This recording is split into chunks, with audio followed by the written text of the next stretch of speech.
দর্শক আপনাদের সবাইকে স্বাগত নন্দন সরাসরিতে আমি মইনুল ইসলাম যুক্ত হয়েছি আপনাদের সাথে মিরপুর একের বাজার থেকে জানাবো আজকের বাজারের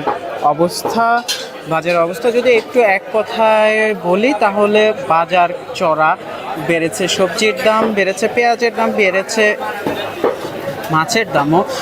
গ্রীষ্মকালীন সবজির পর্যাপ্ত সরবরাহ না থাকায় প্রায় প্রতি সপ্তাহে কিন্তু এই যে শাকসবজির দাম সেটি আমরা বৃদ্ধি পেতে দেখছি। এছাড়া সাথে যোগ হয়েছে মুরগির বাজারের ঊর্ধ্বগতি, ভোক্তাদের অস্বস্তি যেটি আরও বাড়িয়েছে।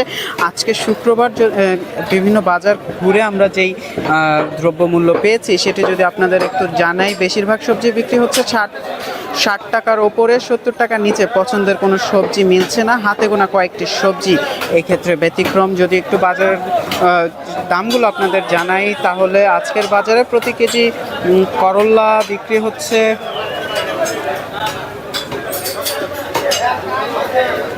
60 থেকে 80 টাকা দরে, বেগুন বিক্রি হচ্ছে 70 থেকে 100 টাকা, বরবটি বিক্রি হচ্ছে 70 থেকে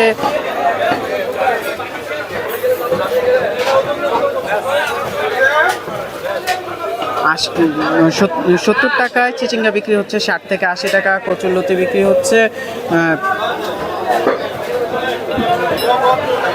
70 টাকা, কাঁকরোল 100 টাকা, ঢেঁড়স বিক্রি হচ্ছে 50 থেকে 70 টাকা, ঝিঙের দাম 70 থেকে 80 টাকা, টমেটোর দাম 30 থেকে 40 টাকা কেজিতে বিক্রি হচ্ছে। অন্যান্য সবজির দাম যেমন পেঁপে একটু কম দাম 70 টাকা, গাজর 40 টাকা, শসা 55 থেকে 60 টাকা, পটল 50 থেকে 60 টাকা, সজনে ডাঁটা 120 থেকে 40 টাকা দরে বিক্রি হচ্ছে। এছাড়া চাল কুমড়া 40 টাকা, লাউ 40 থেকে 60 টাকা। বাজার দরের আকার ভেদে দাম কম বেশি হচ্ছে। বিক্রেতাদের কাছে এই ঊর্ধ্বগতির কারণ জানতে চাইলে তারা জানান যে শীতকালীন যে সবজি সেটির সেই মৌসুম শেষ, শীতকালীন মৌসুমে শেষ হয়ে যাওয়ার কারণে যে সবজির সরবরাহ সেটি কমে গেছে, যা বাজারে প্রভাব ফেলেছে সব কিছুর দামই, যার কারণে ঊর্ধ্বগতি।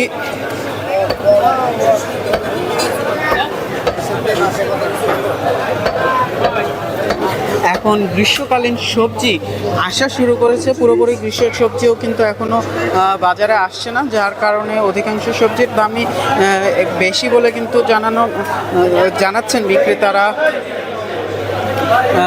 ভালো মানের কোনো সবজি কিন্তু 70 টাকার নিচে পাওয়া যাচ্ছে না। যদি একটু মুরগির দামের কথা বলি, গত সপ্তাহের তুলনায় মুরগির দাম প্রতি কেজিতে 10 থেকে 30 টাকা পর্যন্ত বেড়েছেন। ব্যবসায়ীরা এখানেও কিন্তু দায়ী করছেন সরবরাহ কম থাকাকে।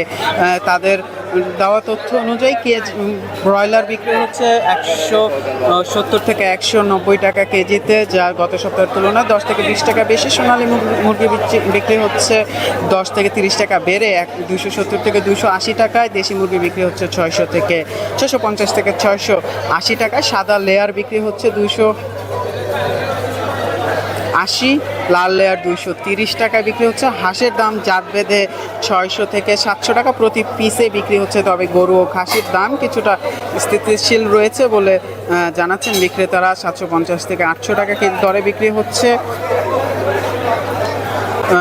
আলুর দাম খাসির দাম 1200 টাকা, ছাগলের দাম 1100 টাকায় বিক্রি হচ্ছে। খুচরা পর্যায়ে আলুর দাম 20 থেকে 25 টাকা। এছাড়া আদা 120 টাকা, আরও আমদানি করা রসুন 180 থেকে 220 টাকা, দেশি রসুন 80 থেকে 100 টাকা।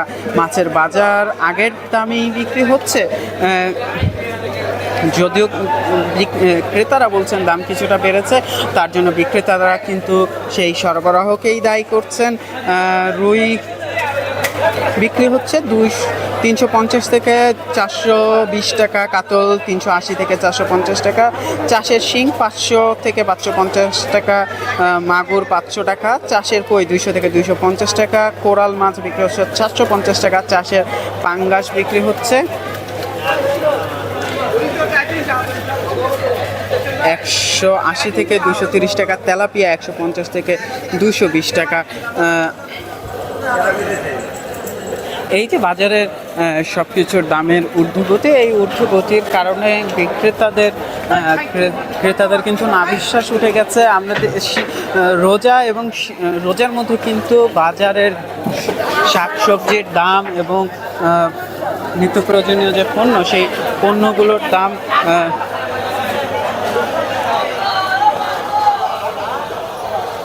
ক্রেতাদের নাগালের মধ্যে দেখলেও কিছু দাম কিছুটা কম থাকলেও, বাজারে স্বস্তি থাকলেও কিন্তু ঈদ যাওয়ার সাথে সাথে, রোজা শেষ হওয়ার সাথে সাথে নিত্য প্রয়োজনীয় পণ্যগুলোর দাম বাড়তে শুরু করেছে। ক্রেতারা বলছেন যে সঠিক বাজার মনিটরিংয়ের অভাবে দামের এই ঊর্ধ্বগতি, বিক্রেতারা বলছেন সরবরাহ কম, তার কারণে দামের এই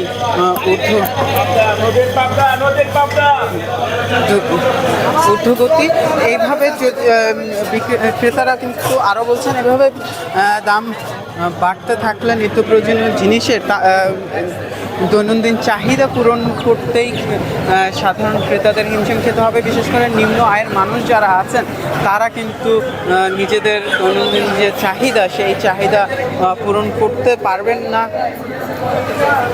তাই ক্রেতাদের